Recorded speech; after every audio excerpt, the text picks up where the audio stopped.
Hi guys, today I want to discuss how you can use the practice of being mindful or using mindfulness not only to pay closer attention to whether your actions, that is the things that you do in training, your nutrition and your recovery, align with your goals, but also to start identifying the triggers that will typically lead you astray from the good habits and practices that you already know are going to lead you on the path to success. Practicing mindfulness around your own habits won't necessarily affect what you do day to day, but it does have to do with noticing what and how you do things. Once you've noticed your own behaviours and you've identified some of the triggers that cause you to act out of alignment with your goals, then you're in a better position to make an honest assessment about how you could make improvements to bring you closer to your goal. Or perhaps that you decide you don't want to change anything. That's your choice to make.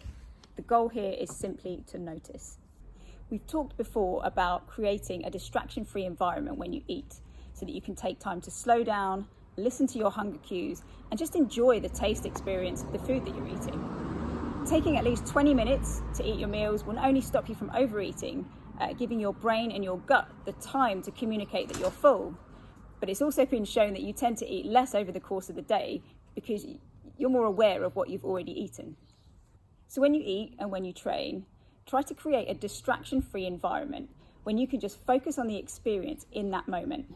How are you feeling? Are you tired? Are you fresh and ready to train that day? Are you hungry? Are you full? And then notice the tastes, the smells, and the sounds of whatever it is that you're doing in that moment.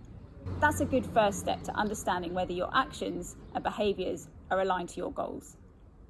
Then when you notice that things are starting to go off track, for instance, you're too tired or you're too stressed to train, you've fallen into bad habits or bad patterns with your nutrition and your sleep, then just take a moment to acknowledge the things that led you to those changes in behaviour.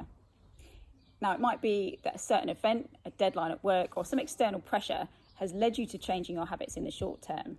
Or it might be that you've gradually drifted off the path of good habits. We are the product of what we consistently do. So while one bad week isn't going to change anything, if we continue to let good habits slide, then we end up on a path that we don't want to be on. Noticing the things that cause you to reach for the biscuit tin or open that bottle of wine in the first place is useful for identifying whether you might need to try and eliminate some of those triggers that cause you to discard good habits. Or perhaps you might like to put better systems in place that help you manage the stresses and triggers that lead you to act out of alignment with your goals.